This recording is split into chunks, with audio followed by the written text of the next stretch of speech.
What I've got for you today, and I think a bunch of you have them, if not, there are two handouts up front.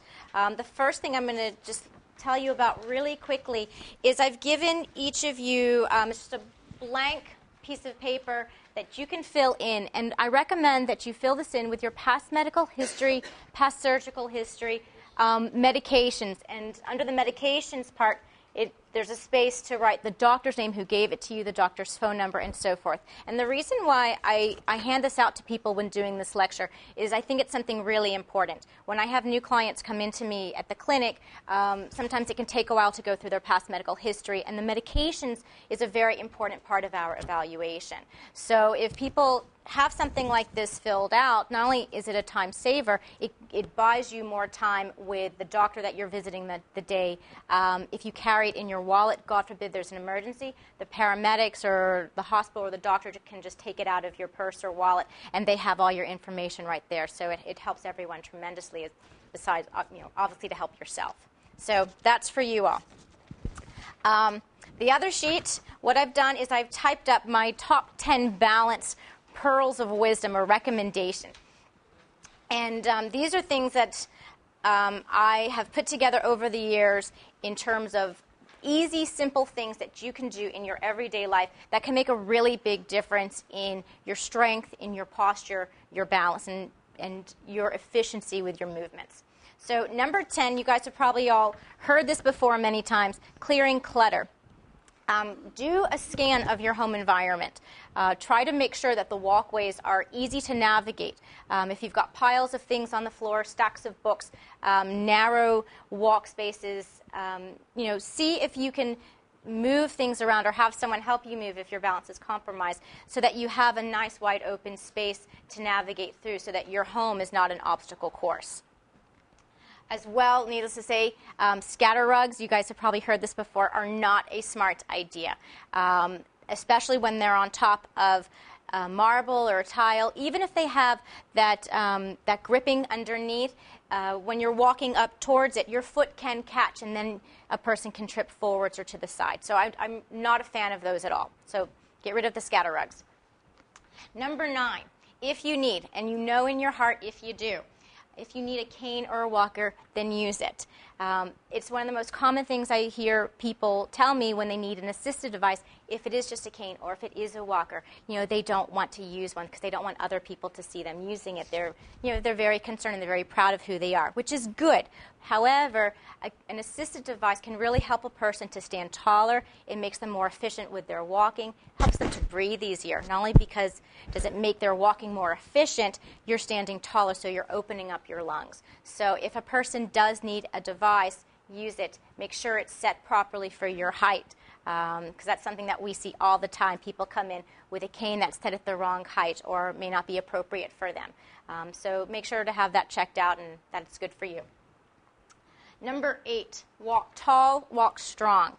This is something I tell all my clients to do once they stand up from a chair.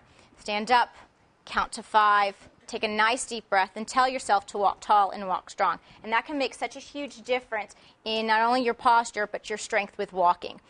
So many times, especially towards the end of the day, if you're tired, you may see a person, they're kind of tired, they're kind of slouching. And then just the thought, just the intention of telling yourself to walk tall and strong, it brings your posture back into midline, so that centers your balance.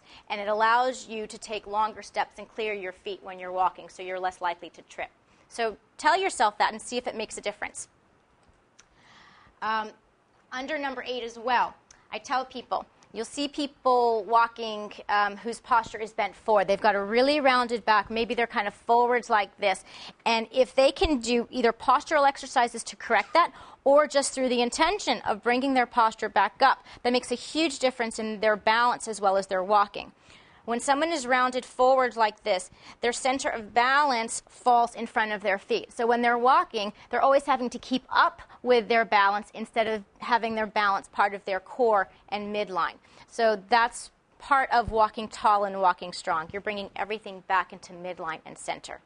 On the other side, people who, what I call is like the no tushy syndrome, where they're kind of rounded backwards, their shoulders fall behind their tush, they don't have strong glutes to help hold them up, or they're really tight through some of the musculature in their hips, their center of balance falls behind their body, behind their heels. They tend to kind of take short steps. Their legs may be kind of turned out, and they're more at risk for falling backwards.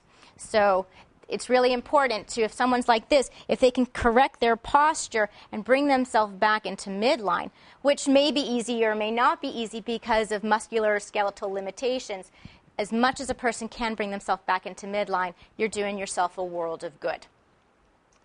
Number 7, don't walk and talk. And we are all guilty of this.